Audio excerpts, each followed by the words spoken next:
بسم اللہ الرحمن الرحیم۔ وہ جنات جو ہر گھر میں ہوتے ہیں، کیا آپ جانتے ہیں کہ جنات کس طرح ہمارے گھروں میں داخل ہوتے ہیں اور کہاں رہتے ہیں، اور وہ ہمارے ساتھ کس کھانے میں شریک ہوتے ہیں، اور انہیں گھر سے نکالنے کے لیے کیا کرنا چاہیے؟ جناتوں کی تعداد کتنی ہوتی ہے اور یہ انسانوں کے ساتھ کیسے رہتے ہیں؟ ان سارے سوالوں کے بارے میں ہم آج اس ویڈیو میں تفصیل سے بات کریں گے۔ حضرت ابن عمر رضی اللہ تعالیٰ عنہ فرماتے ہیں کہ چوتھی زمین کے اوپر اور تیسری زمین کے اس قدر جنات رہتے ہیں کہ اگر وہ تمہارے سامنے زمین اور آسمان کے بیچ آ جائیں تو ان کی تعداد کی وجہ سے تمہیں سورج کی روشنی تک دکھائی نہ دے گی، یعنی ہر طرف اندھیرا ہو جائے گا۔ اسی طرح حضرت عمرو بکالی رضی اللہ تعالیٰ عنہ جنات کی تعداد اور پیدائش کے حوالے سے فرماتے ہیں کہ جب انسان کے یہاں ایک بچہ پیدا ہوتا ہے تو جنات کے یہاں 9 بچے پیدا ہوتے ہیں، یعنی جناتوں کی تعداد انسان کی تعداد سے 9 گنا زیادہ ہے۔ اسی طرح ایک اندازے کے مطابق اگر دنیا میں انسانوں کی تعداد 7 ارب سے زیادہ ہے تو جناتوں کی تعداد 63 ارب سے زیادہ ہوگی، لیکن یہ صرف اوپر بتائی گئی حدیث کے مطابق اندازہ لگایا گیا ہے، جبکہ صحیح تعداد اللہ رب العزت کو معلوم ہے۔ حضرت ابو ہریرہ سے روایت ہے کہ نبی صلی اللہ علیہ وسلم نے ارشاد فرمایا کہ میرے لیے کوئی پتھر ڈھونڈ کر لاؤ جس سے میں استنجا کر سکوں، لیکن ہڈی اور لید مت لانا۔ حضرت ابو ہریرہ نے آپ صلی اللہ علیہ وسلم کو ایک پتھر دیا۔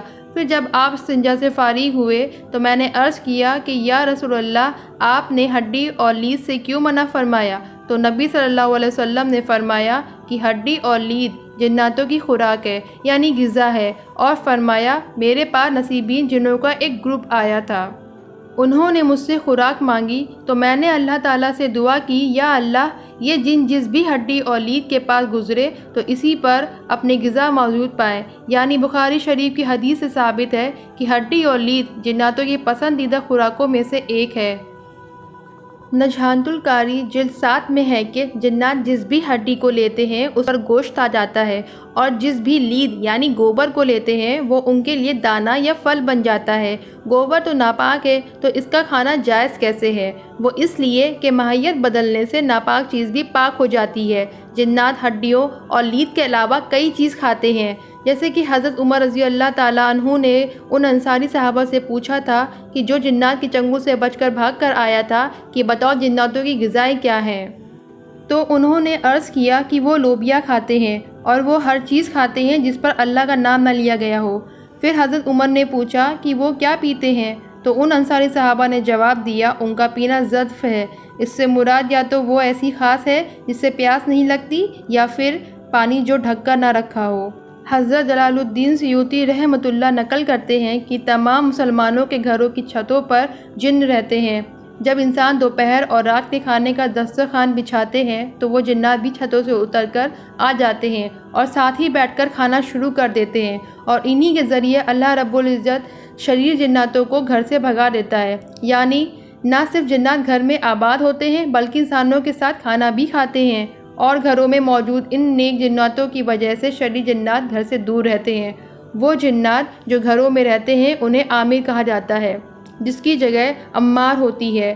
صحیح مسلم شریف میں ہے کہ جابر رضی اللہ عنہ سے مروی ہے کہ حضور صلی اللہ علیہ وسلم کو فرماتے ہوئے سنا کہ جب تم اپنے گھر میں داخل ہو یا کھانا کھانے بیٹھو تو بسم اللہ شریف پڑھ لیا کرو۔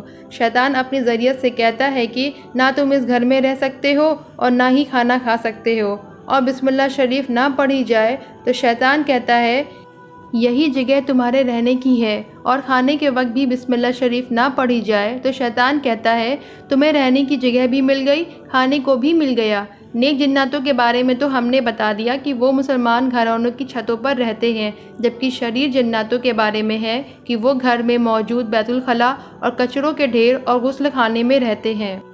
یہی وجہ ہے کہ نبی کریم صلی اللہ علیہ وسلم نے ارشاد فرمایا کہ تم میں کوئی اگر بیت الخلاء جائے تو جانے سے پہلے بیت الخلاء کی دعا پڑھ لیا کرے۔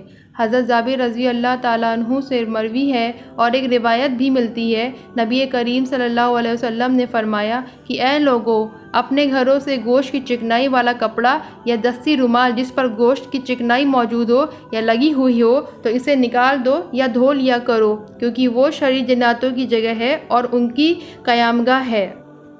محترم ناظرین، امید کرتی ہوں آپ کو اس ویڈیو سے بہت معلومات ملی ہوگی۔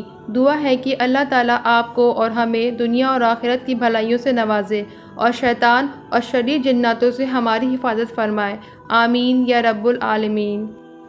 اگر ویڈیو پسند آئے تو لائک کر دیں، اور اگر آپ چینل پر نئے ہیں تو چینل عنایہ وائس کو مہربانی کر کے سبسکرائب کر لیں۔